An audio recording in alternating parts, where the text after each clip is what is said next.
ఓం శ్రీమాత్రే నమః. భద్రకాళీదేవి నమః. మన తెల్లపాడు గ్రామంలో వేయించేసినటువంటి మహాలక్ష్మి సరస్వతి స్వరూపమైనటువంటి భద్రకాళి అమ్మవారి యొక్క దేవస్థానంలో అమ్మవారికి వార్షిక నవరాత్రి ఉత్సవాలను పురస్కరించుకొని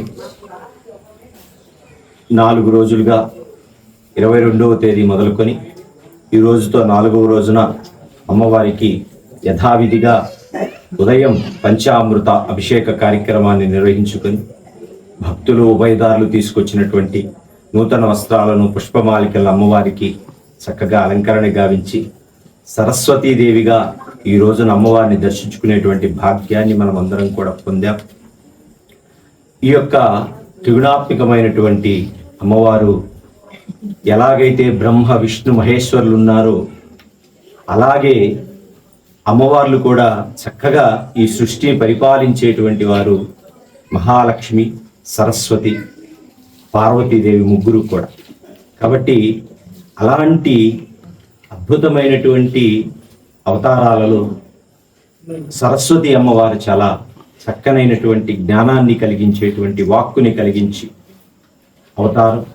ఆమె వీణాపాణి అయి భక్తులను ప్రజలకు జ్ఞానాన్ని వాక్కుని ఇచ్చి చక్కనైనటువంటి విద్యను అందించేటువంటి ప్రతిరూపమైనటువంటి అవతారం సరస్వతి అమ్మవారి యొక్క అవతారం. అలాంటి అవతారంలో ఆమె వీణాపాణి అయి భక్తులను రక్షించటం కోసం, వారికి జ్ఞానాన్ని, బుద్ధిని, విద్యను అందించటం కోసం ఈ రోజున మనకి దర్శనాన్ని కల్పించింది.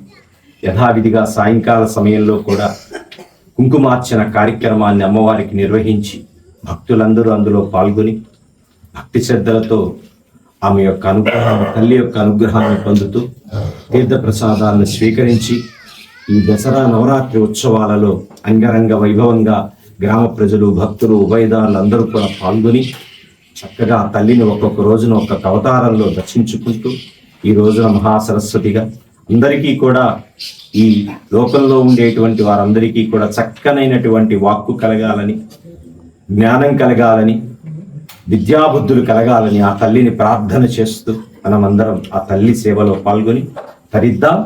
ఓం శ్రీమాత్రే నమః.